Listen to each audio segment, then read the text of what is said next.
Lieutenant Mohammad Mobinur Rahman, বীর প্রতীক ই বেঙ্গল।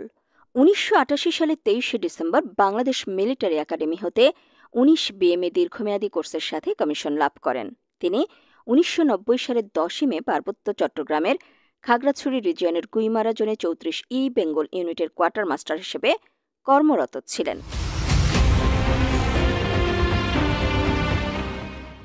সে সময় উক্ত জোনের বিভিন্ন এলাকায় শান্তিবাহিনীর ব্যাপক অপতৎপরতা চালু ছিল, যার ফলে কৌশলগতভাবে সুবিধাজনক স্থানে থেকে আশেপাশের এলাকা নজরদারিতে রাখার লক্ষ্যে ৩৪ ই বেঙ্গলের একটি ক্যাম্প নাক্কাপাড়ায় স্থানান্তর করার পাশাপাশি কালা পাহাড়ের চূড়ায় নাকরাই নামক দুর্গম স্থানে আরেকটি নতুন ক্যাম্প স্থাপন করা হয়।